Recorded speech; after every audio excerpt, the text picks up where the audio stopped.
Hello and welcome to The Reading Room, the podcast brought to you by your Rowan County Public Library. I'm Morgan. I'm Atlanta. And I'm Emery. And it is Women's History Month as we step into March here at the library and everywhere, I guess. Actually, now that I think of All it. places experiencing March. Yeah, I would assume. I think it's March pretty much everywhere at now this that point. it's March here, it's probably March everywhere. It's been March in Australia for a few hours. Oh, So, time zones. yeah, they got to jump on us. But it is, yeah. So are they technically in the future, or are they at the same time as us, but future? Right? That was this. You said the same thing twice. Have they already seen what's gonna happen? We're going to put a poll in the comments. Future or future? Future Tell one, me, Future two. which is it? Darker timeline or darkest timeline? Oh, God, don't. Atlanta is confused. Well, you know, a lot of people are confused about Women's History Month. We get these questions all the time, like, why? What about men's history? Yeah, like, why do we have a Women's History Month? It's like, listen, When every men day- are societally oppressed, there you go. Right. we'll talk. There you go. It's like, you know, when it is appropriate, and right now it is appropriate to celebrate women pioneers and inventors and firsts of all sorts. And we have a magnificent display up here at the library for Women's History Month. Both a physical shelf display and also, of course, if you check out the Libby app, then there's going to be a matching digital display on there where you can find all kinds of mostly nonfiction titles, but also some landmark fiction items as well, like The Color Purple by Alice Walker and similar milestone books that have made waves, that have changed genres, that have set standards. And of course, these kinds of books have not always been met without criticism. That's one of the reasons why a lot of them are put forward, right? Is, you go into things like Banned Books Week, and a lot of the books that people have challenged or tried to, what's the word? I'm thinking forbid. That's not it. Ban. I just said it, and then it went away. Forbidden Books Week. Forbidden Books Week. Forbidden books. Many books that have been challenged or banned are written by women authors, or they deal with a lot of women-centric subjects and achievements, whether that is, because some woman is speaking her truth in her words and her own voice, and a lot of people didn't want to hear it, or because it's a subject that society has made uncomfortable. There are a lot of things, surrounding women, women's bodies, women's issues, women's thoughts and oppression that folks just don't like to talk about. It's not a comfortable subject. But that's why in March we have to highlight those topics. We have to talk about them. And Atlanta, you have done a really great blog post for March about Women's History Month with some really good recommendations. I hope that people like them. The new blog post has 5 recommendations for each age range: young readers, young adult, and adult. But I usually try to put significantly more fiction in there than I got to this time. Women's History Month is such an intriguing topic that we actually had quite a bit of nonfiction that I hope is still interesting to the young readers, because some of my favorites are on there. Absolutely. And we've discussed this before. We all should probably read more nonfiction than we do anyway. And a lot of folks are trained, I think, just kind of broadly in general, but also by the way that we are forced in school to read nonfiction. It's never on our own terms. It's always, you need to read this article for this assignment, or you need to read this book so that you can reference it in a bibliography or something like that. In order to write a report or an essay, you've got to read this book. So we're always being told we have to read nonfiction for educational purposes. And then we go on, and a lot of those papers that we wrote, or those articles that we read, or those essays that we produced, you don't use them again, is kind of the general outlook. It's like, why do I need to take an algebra class? I'm never going to use algebra. I'm never going to use calculus. Why should I take this? I'll stand by that one.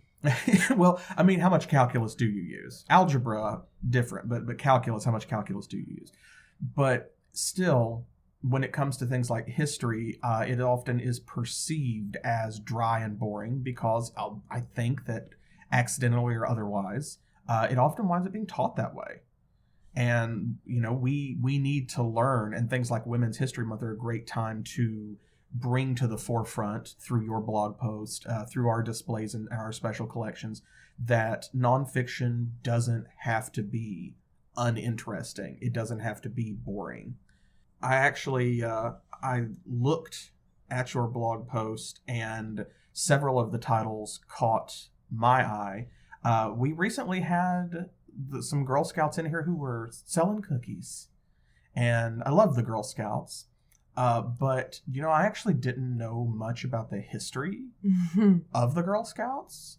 I noticed that one of the titles you have on your blog is Here Come the Girl Scouts, which is the amazing all-true story of Juliet Daisy Gordon Lowe and Her Great Adventure by Shauna Corey.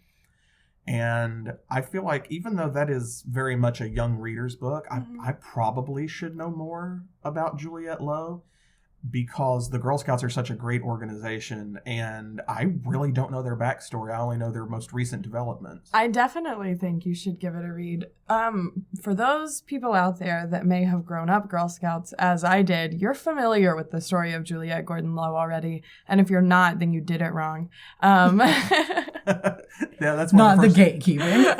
That's one of the first badges they give you, right? I mean, it's just very much drilled into our brains, like, the things that we learn as Girl Scouts are things that we learn because of Juliet Gordon Lowe or Daisy Lowe.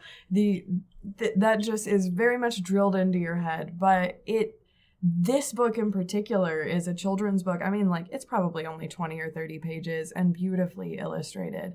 And it's about Daisy. Her friends called her Daisy. Her real name was Juliet Gordon Lowe, who, as an adult, she traveled to England and saw what they call the Girl Guides, which is kind of like Girl Scouts, but in England. The Girl Scouts that we know now. But the Girl Scouts didn't exist yet. And it kind of popped into her head, like, why don't we have that in America? We've got a lot of little girls that could use direction. And she was kind of always outcast for wearing pants or wanting to go out into the woods or learning to tie knots with the boys. And there were Boy Scouts already.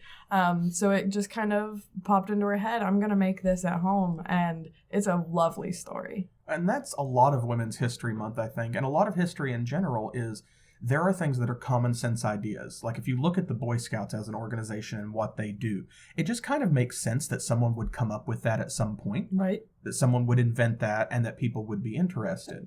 And therefore, as an extension of that, it just kind of makes sense that there would be Girl Scouts also for us. But we have to remember we're looking through our lens. From our perspective, the Girl Scouts are just kind of well, sure. Obviously. Yeah, why would you not do that? Especially if you're going to have Boy Scouts, why not just have Girl Scouts too? Why would you not do that? But someone had to be first. And it happens that Juliet Gordon Lowe was the one who said, why not also Girl Scouts though? And the reason that she was first, that someone had to be first, is because due to the way society was at the time, the way they viewed those topics, as you said, she was already kind of an outcast just for things like wearing pants.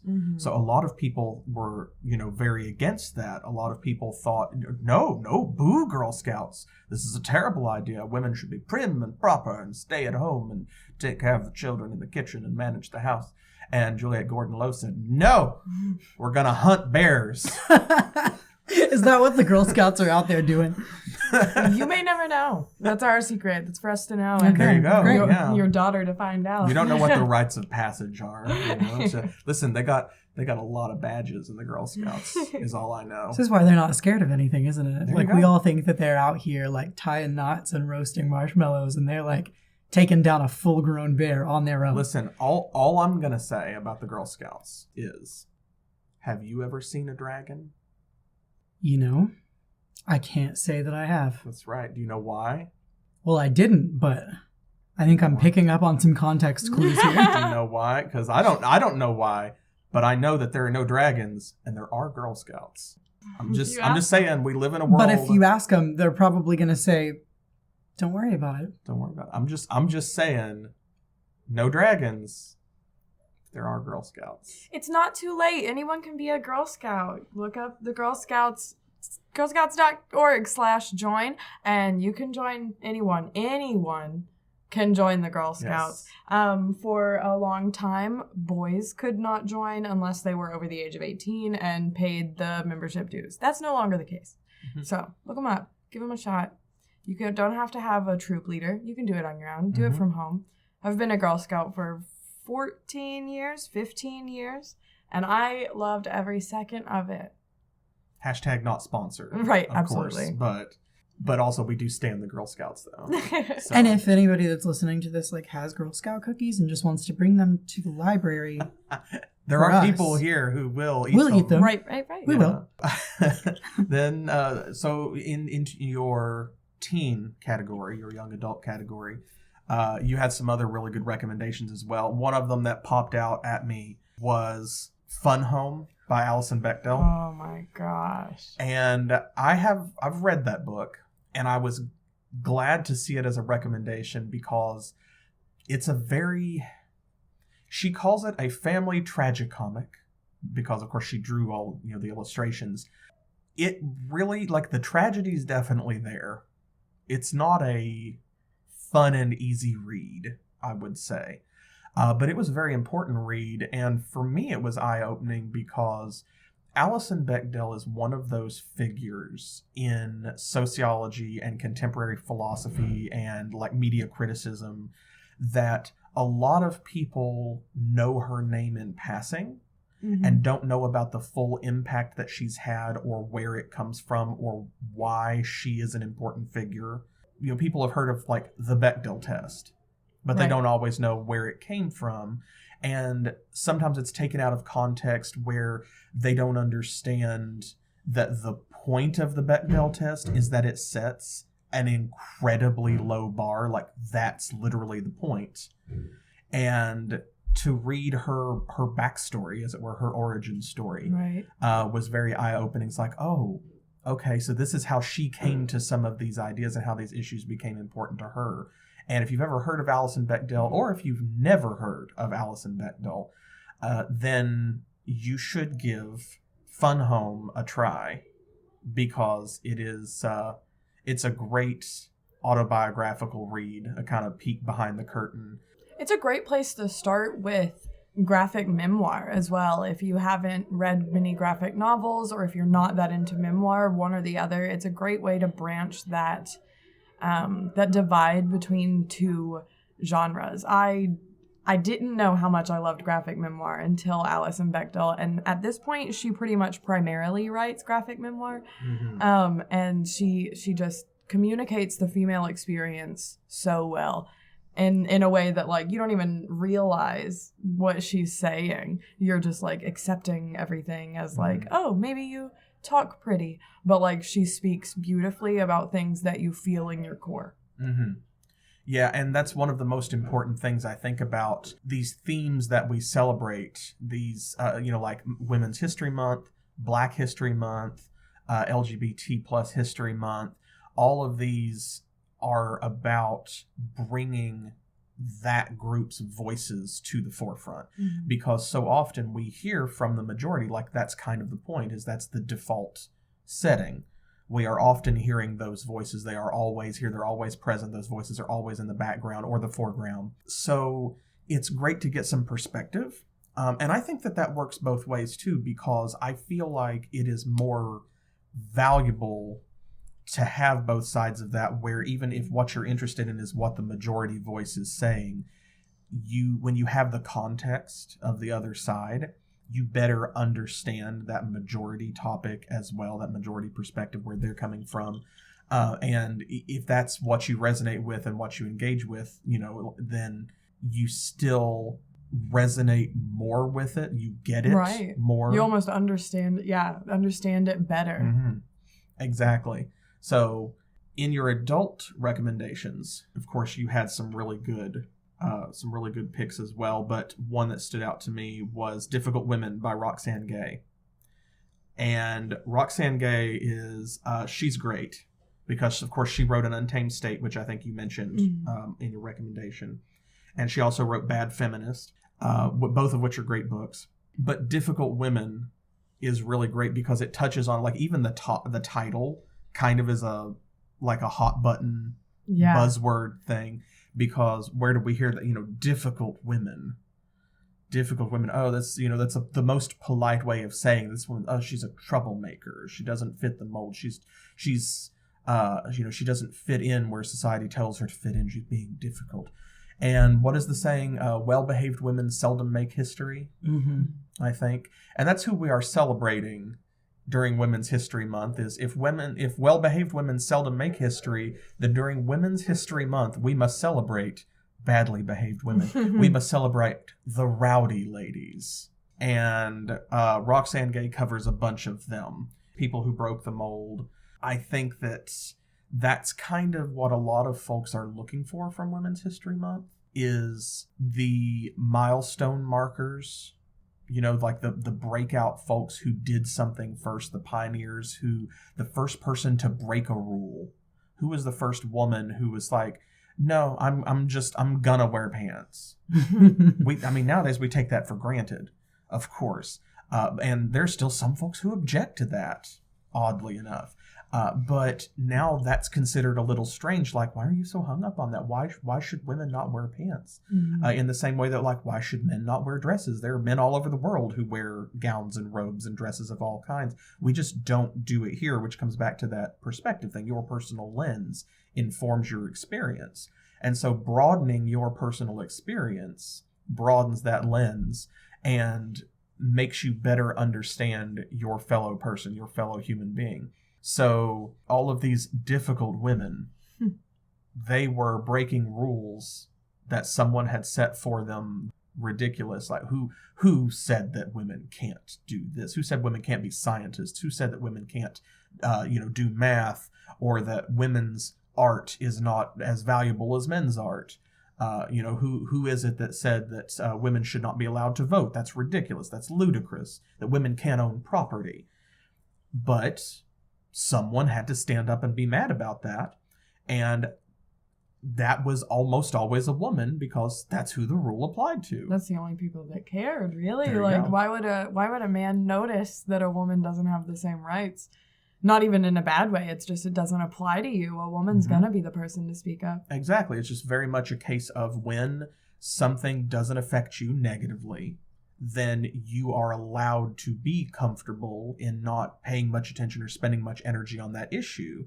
And so, therefore, very rarely do you have someone who is unaffected by a negative rule or by some kind of some kind of challenge, some kind of social obstruction, be the first person to lead the charge and say, oh no, you can't do that for these other people over here. No, not me, I'm fine. But you have to not oppress these people in this way. Certainly those people exist, but very rarely historically are they the first ones to speak up. So yes, it usually is a difficult woman who gets into some good trouble. Rosa Parks, of course, Susan B. Right. Anthony, Harriet Tubman, leading the charge to change things for the better. Having covered your blog post, which definitely go and read that. Definitely do go and check that out. And of course, visit our website at rowancountylibrary.org. And right there on the top menu, you will see the RCPL blog. Just click on that, and it will take you straight there. And you can read all of Atlanta's recommendations and her book lists and other works. But I want to know, what are y'all reading personally for Women's History Month? Because when we have one of these themes like this, one of these topics, I try to go straight to the display that Jess and other people have set up and see, just like with your blog post, be like, okay, so what are other people reading? What are some breakout titles that maybe I missed? What are some new bestsellers that are breaking new ground? So what are y'all reading for Women's History Month? I am doing a reread this month of one that I actually did recommend in the blog post, but coming back across it made me want to reread it. It's called The Truth Will Set You Free, But First It Will Piss You Off by Gloria Steinem. Mm-hmm. And Gloria Steinem, if you're not familiar with the name, is an icon, a feminist activist, and has been for many, many years. She wrote my favorite poem, If Men Could Menstruate. And if I understood copyright laws, I would read it to you right now, because it is the most gorgeous piece of work. Look it up, read it. I love it so much. Especially if you're already part of the feminist world, read it. But like in general, anyone can read it. But Gloria Steinem wrote The Truth Will Set You Free, but First It Will Piss You Off. And it's just a collection of her quotes. Like it's a super easy read. It's like looking into someone's brain, like just little 1 sentence or 2 sentence glimpses into kind of the way that her mind works. She thinks of a way to phrase it perfectly, and then she mentions it in a speech, and then she's like, oh yeah, I need to start saying that from now on. So I think that this book is kind of a collection of her things that she's like, I said that right, I don't want to lose it. Which is honestly often some of my favorite works by women authors are like take that form.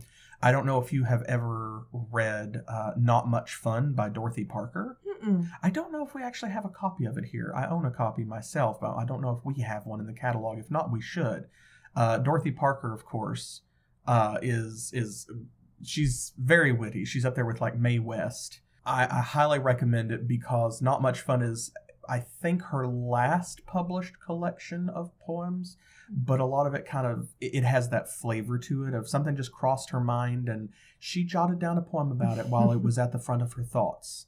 And it's a glimpse into the lady herself. And despite the title, I find it to be quite entertaining. But no, yeah, I learned a lot about Gloria Steinem in college, and she is still an important figure today. Along with a lot of other feminists of her time. And I think that, likewise, the title of her work is very pointed, like very pointedly true, because, yeah, a lot of times when we're confronted with the truth, it is upsetting before it is freeing. The truth hurts. The truth hurts. Yeah, that saying is very deeply real. And that's one of the reasons why we spend so much time here at the library encouraging people to broaden your horizons, to read things you wouldn't normally read, because the more well-rounded you are in terms of your experiences and the information you have, the better equipped you are to make a judgment about whatever it is that's in front of you. Because critical thinking really is, I think, the most important skill that we offer here at the library. Not like we teach classes in critical thinking, but, you know, like the most important resource we have on tap is the ability to develop that critical thinking, because it's a very human reaction, I think, to be confronted with something uncomfortable and go, ooh, no, boo, hiss, no, get that away from me. I don't want that in my face. It's probably not true anyway. Yeah, it's probably, I don't want to see that ever again. I don't want to hear that. I don't want to talk about it. I don't want it in the same room as me. Just don't bother me with it. Because if something causes us pain, or distress, whether that is emotional, psychological, physical, whatever, we avoid it. Mm-hmm. We're very avoidant creatures, and that's just a gift nature has given us. You know, sometimes you have to touch a hot stovetop in order to learn that you don't stick your hand in a fire, right? We've all heard. Sometimes you have to get burned, and that is a lesson that sucks to learn, but it also does keep you from sticking your hand in the fire, though. Like, it stays with you. So, yeah, truth hurts, but it teaches you lessons. It teaches you things that you need to know. And being confronted with the truth and then being mad about it, like, that's fine. I think that's very important. It's okay to be upset when confronted with uncomfortable topics. What's important is how we react to it afterwards. Mm-hmm. Like, it's fine to go away and be mad about it. Once you've calmed down, then what do? Do you sit and you think about it and you go, okay, you know what? No, that's right, actually. I don't like it and I don't have to like it, but that is right, though. Or do you dig your heels in and go, no, I don't want it around me. Don't want it around my kids. Don't want it in my community. Not happy about it. Doesn't line up with my views, so I'm going to pretend it doesn't exist. And when it does have the audacity to exist anywhere I can perceive it, I'm going to yell about it. Mm-hmm. I think that it's a very poignant title, and it's a very poignant book that you should read. What are you reading for Women's History Month? Okay, well, I hate to always be the person in the midst of a nonfiction discussion. that still will not jump on the nonfiction bandwagon. Hey, no, we need that. But I'm just never gonna do it. I'm sorry. I know, and I do deeply agree that it is important that it has been made to feel so much more boring and taxing to read than it is in actuality. However, just on you, it worked. It really did. I mean, like, it dug in hard, and I just can't get out of it. Hey. I'm working on it. That's okay. Hey, yeah, that's why it comes in all formats. Some people absorb their nonfiction through YouTube videos That's and right. documentaries, Hey, I audiobooks. feel like True. I should, like, defend myself a little here and state for the record that I do really enjoy historical fiction. So it's not like I Doesn't think help. it's not like I think history's boring. I just like You just think that you have to spruce it up a little. I don't think that history exactly as I'm it gonna happened. fix you. There is such good nonfiction out there. Okay, well, Like, come with me. We're gonna find something. I'm not recommending it to anybody this month. Okay. Time for a What do you makeover. have? Well, I felt like I needed to discuss this because I was not aware of it myself until I literally just happened to come across it on our shelves. But there is a graphic novel adaptation of A Handmaid's Tale. Oh, it By is Margaret so Atwood. good. And I don't think people know that. I didn't know that. And the book itself is kind of a hard read. So if you've seen the show or if you're interested in the story, I feel like that is a good place to. Yeah, that would make it a lot Absolutely. more accessible to a lot of people. I also, admittedly, have a really hard time reading things that are a little more dated in, like, their language or even just the prose of, like, the way that books are written now, like the way that they flow textually. It feels a lot different when you're reading something that was written in more modern times as opposed to, it was the 80s, right? When A Handmaid's Tale was published. It almost feels like homework, even though it's a pleasure. Exactly. read. Yeah, Exactly. that's fair because a lot of the fiction that I grew up reading, sci-fi and fantasy, was written in the 60s, 70s, 80s. Right. And it is different from what was written in the 90s and the aughts. Right, exactly. So the graphic novel adaptation, obviously, is a much more modern take on the story. Graphic novels haven't even been around outside of, like, comic books for that long. Like, it's not something that people have been doing. So I had tried to read the book several times, and I just couldn't make myself get into it. I wasn't being captured in the way that I needed to be to hold my attention to it. And that is not at all to say that it is a poorly written novel or that, like, you shouldn't read it, because absolutely, please go read it. But, like, if you don't have an attention span, hi, if you have ADHD, read graphic novels. It will help you. Nope, for real. It though. will help you. Yeah. So I came across it by accident. I wasn't looking for it. I was actually looking for a different book entirely. I was looking for one of Junji Ito's graphic novels. And I just happened to see it on the shelf, and I pulled it out, and I was like, whoa, nobody ever told me that I had this option. And just finally being able to consume the entire story was, like, mind-blowing to me. If you have not seen the show, read the book, read the graphic novel, if you haven't in any capacity engaged with this story, please do. Please, especially now, on Women's History Month, Yeah. please take the time to, in some way, shape, or form, read it, watch it, whatever. It is so important, and it is so prevalent an example of history repeating itself, because if you don't know anything about The Handmaid's Tale, it is technically a futuristic setting, but oh my god, it feels It's like very modern. Yeah.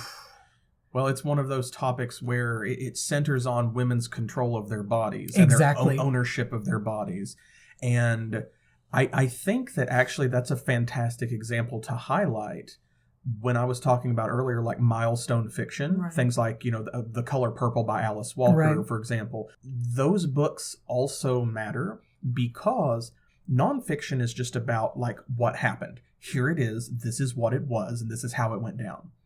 Fiction still reflects what is going on at the time that the author writes the book, because it is either a form of escape and them imagining, like, here is this fantasy world that I made up, but that gives you some context of what was their world like in real life, that this is the fantasy world that they imagined, for better or for worse. Right, and I feel like outside of fantasy too, like, if it is, especially outside of like high fantasy, but just mostly outside of fantasy in general, fiction is a very what if genre, because you can take something that feels maybe upon your first pass through it outrageous or just a super, super big stretch. And then if you start following the what ifs and the whys of that piece of media, you can really quickly find that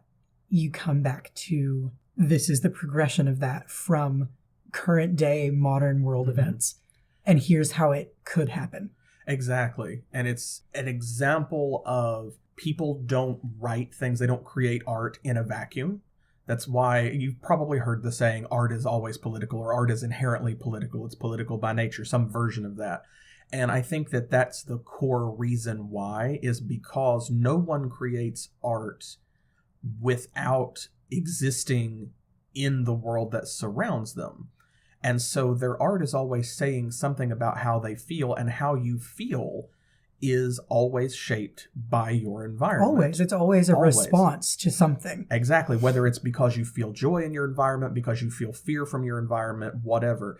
And so what that says to me is, like, The Handmaid's Tale is an important title. It's a landmark fiction title, because why did Margaret Atwood envision this book as sort of a like near future dystopian novel at the time that she wrote it? Well, it's because it was an issue at the time that she wrote it, and her attitude that was given to her, that was shaped by her environment at the time that the book was written, was that this is probably still going to be an issue. We're still going to be fighting about this in 50 years or in 100 years. And look how right she was. And that's the thing. That's the sadness of it. And the reason it remains relevant and why you should read it is because, like you said, history repeating itself. So this is a fictional title, but it's dealing with very real issues, and it remains relevant because, unfortunately, this is one of the issues that just keeps coming back. It genuinely is one of the most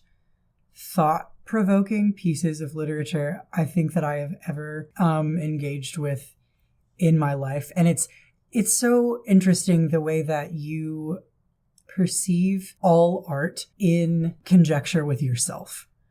So, like, it was something that I did, admittedly, I watched the first season of the show before I read the graphic novel. And even at that time, even before I had read it, and I just understood like the core concept of it, it was something that it provoked a lot of discussion between myself as a transgender individual and a lot of my friends in the trans community, because it was very much, again, it's that what if scenario. Like, if these events were taking place in our world right now, and if you don't know what The Handmaid's Tale is about at its core, it is essentially women being utilized for their wombs. There are only so many people left in the country, I guess, that they're living in that can reproduce. So those that can must. And their wombs will be used for the others, the people that can't, the people that are richer, the people that deserve children. So it's the reproductive rights of those that do still have reproduction options being completely taken away. And being co-opted by the people who have lost that ability. Exactly. Right. So it was something that we talked about a lot, because, you know, what happens in the event that there's an individual who still has a functional reproductive system, but doesn't identify as a female? Does it matter in this dystopian future reality? what would happen? Would we be forced to carry children? And then it just, it just snowballs really quickly into this terrifying train of thought of, well, is it really that far-fetched? Like what's stopping it from happening? Yeah, because she wrote the book because the issues were realistic at the time. And that's the power of it. And that's the reason why it became a hit series and an impactful series just within the last few years as of this recording, is because those issues are still present. And it still is very much something that we're fighting about, that that world might not be that far-fetched and might not be that far off, depending on how things go. Which... that just goes to show you, that goes back to what we were just discussing about, broadening your perspectives and stuff. Everything is intersectional and no one exists in a vacuum. So every issue has knock-on effects. Every issue has a domino effect where it leads to this, it leads to that. And somewhere down the line, it's going to affect you in some way, which is why it pays.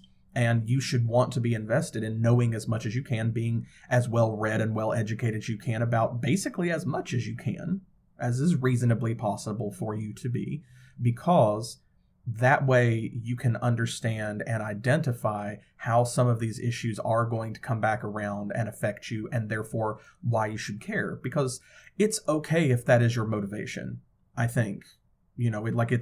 It's all right to be invested in yourself and how is this going to affect me? Because if we're talking about something like, say, women's rights, whether that's women's reproductive rights, women's voting rights, women's rights to own property, to wear what they want, to look how they want, anything, then, obviously, as we've already said, if a woman's not going to be invested in her own right to do those things, then who is? Mm-hmm. So it's okay to be interested in social issues for yourself and to be looking at it through the lens of, how does this benefit me or how does this hurt me?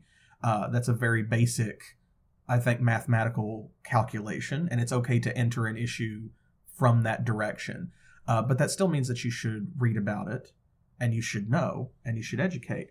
And something else that you said really struck me too, which is relevant to this being Women's History Month. And that is the bit about it being a graphic novel, because part of Women's History Month, or Black History Month, as we already said, is putting these stories to the forefront when a lot of times they remain in the background, just because majority voices might be louder, whether that's intentional or otherwise. And that means creating accessibility. That's what that's about, and that's part of our job. That's why we pick these themes and push them to the front and say, hey, have you all read this? Did you know about these things that are going on?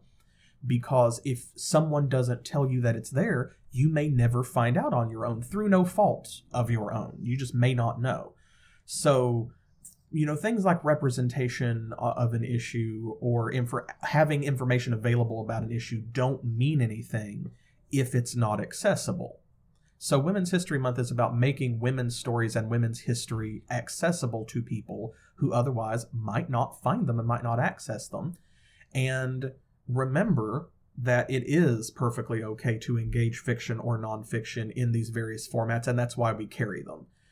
Because as excited as you were to find a graphic novel, it's the same way for a lot of people. Knowing that you're not alone is perhaps the most powerful thing that there is. Absolutely. And that's one of the reasons why having all of these different stories on the shelves, whether they are speculative fiction, whether they are narrative nonfiction, whether they are pure nonfiction, knowing that your story or your interest or your question is not the only one out there, the only instance of that happening, is very important.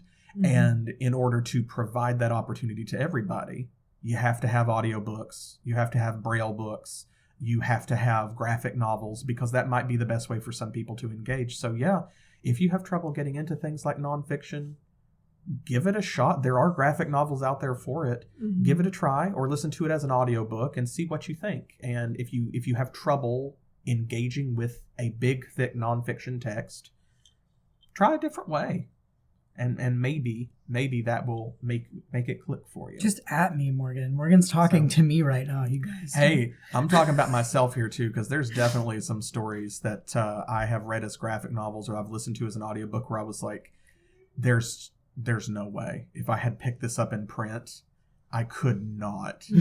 I could not. If you're looking for yet another way to view, I guess, The Handmaid's Tale, to intake that story. There's a movie too. We spoke a lot about all the other ways of seeing it, but it's a movie. Older, scarier, grittier. I'm pretty into it. Check out the movie if you've already seen the show and you want to give that a watch. Absolutely. Which actually, that is a great segue into my choice for Women's History Month. Because if you have not seen the hit movie, there was a film released in 2016 called Hidden Figures. And it was very good. Yes. Very good. It was a riveting story starring, who was in it? Taraji P. Henson, Octavia Butler, and Janelle Monáe, I think, played the three leads. And I mean, Janelle Monáe. I could Every not believe. time. Yeah, well, because I adore her music. Her music is life changing, but I hadn't seen her act before except in like music videos. Don't you just love it when Janelle Monáe? Yeah, Right? don't you? But also when Octavia Butler and when Taraji P. Henson, Yes. honestly. So I loved this whole movie. I did see it in theaters. It was amazing. And I don't usually go for those kinds of movies, but this one drew me in because of the nature of it, because it was about a lot of women firsts. It was women who changed NASA. Taraji P. Henson plays Katherine Johnson, who is the woman that is basically responsible for getting an American astronaut into space and back safely. It was during this like the Cold War, I think, was going on, and it was during the space race with the Russians, and they had gotten a guy into space, and so it was very much, we have to one-up them. You know, we have to show that we're better. So we're going to have a guy, he's going to orbit the Earth, and then we've got to send a guy to the moon. And Katherine Johnson and Dorothy Vaughan and Mary Jackson all played key parts in that process.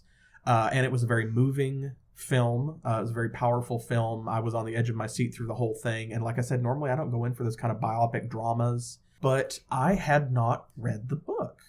I did know going into the film that it was based on a book, but I had not read the book.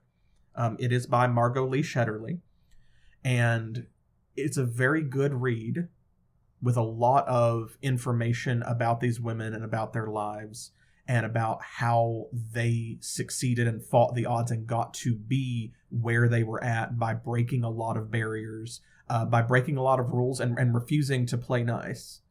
Basically, they did what they had to do to succeed, and that means that, you know, they were the best in their fields at the time. They read, they studied when other people did not want them to. They pushed the limits, and they overcame pretty much every obstacle that was in their way, which at the time was a considerable number of obstacles because, of course, if you haven't seen the movie or somehow have never seen the poster, don't know anything about it, all three of these ladies were obviously Black Americans. And so there were a lot of hurdles in their way. And the book, of course, covers a lot more of that stuff in greater depth. Mm-hmm. But the movie does a really good job of giving you the abbreviated version, too, because you always have to cut stuff for time when you're trying to fill a 1.5 to 2 hour slot for a feature length film. You always wonder what hits the cutting room floor. Well, this is your chance. If you go and read this book, you can see what hit the cutting room floor. And these women's stories are frankly exhausting. Like, I cannot imagine having to deal with what they had to deal with just to do their jobs and became the people that they became. But it also, because of that, is inspiring. The film was inspiring, very inspirational piece. And the book is inspiring as well. And the author is quite a successful Black American as well. And I recommend her other works. So we have the movie, if that is the better way for you to access this story. But we also do have the book. You should definitely give a try to both. And it is it's definitely a highlight for me out of all of the women's history stuff that we have on tap. Mm-hmm. It's one of my favorites. There is so much we could talk about for women's history. There is so much we can talk about. Name a woman. There's so much we could do. But what I want to do, what I think all of us want to do, is encourage you to kind of just look around at our community and think about and examine the contributions of the women in your lives, the people who serve this community, who have changed this community. There are people here in Rowan County who have made history, right? Like Lucille Caudle Little. Oh my God. There's a whole theater named after her because that theater and maybe the theater department at Morehead State University might not exist without her. Definitely wouldn't. Very true. And on top of that, I think you probably, if you live in Rowan County, have heard of the Moonlight Schools. Oh, yeah. We actually have a piece here in the library as part of our local art collection that is a photograph of Cora Wilson. And the Moonlight Schools were life-changing for the state of Kentucky, for this region, because classes were held when the moon was bright enough that you could see what you were doing by the moonlight, because they couldn't always afford they couldn't always afford coal lamps or candles or things to burn to do their schoolwork. And of course, people in this region still live very hard lives in a lot of cases, but it used to be even worse. Absolutely. And of course, that was a time when if you could afford to send one of your children to school, it was your son. Mm-hmm. So it was really, really revolutionary for women's education. Mm-hmm. Yeah, for her to say, okay, I'm going to stay up all night and share what I know because I know you have to work all day, but you still deserve to learn how to read and write, and that's what's going to get you, moving forward in the world. So, change the whole region, shape the whole region. We invite you to come to the Kentucky Room and check out some of our local nonfiction that is relevant to Rowan County and Eastern Kentucky, and just acknowledge the women in your life and what they have done, whether that is the sacrifices they've made, the strides that they've made, the firsts that they have achieved, to get us all where we are now. And we have plenty of material that you can access in order to help you do that, whether you want to check out the Libby app on our digital services page, or we have there's an enormous collection on Hoopla. Check out Freeding. Check out all of our catalog, of course. You can just go to rowancountylibrary.org, and right there, the very first link is my account/catalog, and just see what we have that you might be interested in for women's history. And we hope that you will find something that you read or listen to or watch that may inspire you to make a little history yourself. Thank you for joining us. We will be back on March the 19th with news and information about library programs and events that are going to be coming up in April. April is going to be a very busy month, so if you listen to the podcast, please don't miss that one, because we have programs coming back. We have all kinds of things changing, announcements about summer reading and stuff like that. We will catch you then. Thank you for listening. I'm Morgan. I'm Atlanta. I'm Emery. And this has been The Reading Room, the podcast brought to you by your Rowan County Public Library.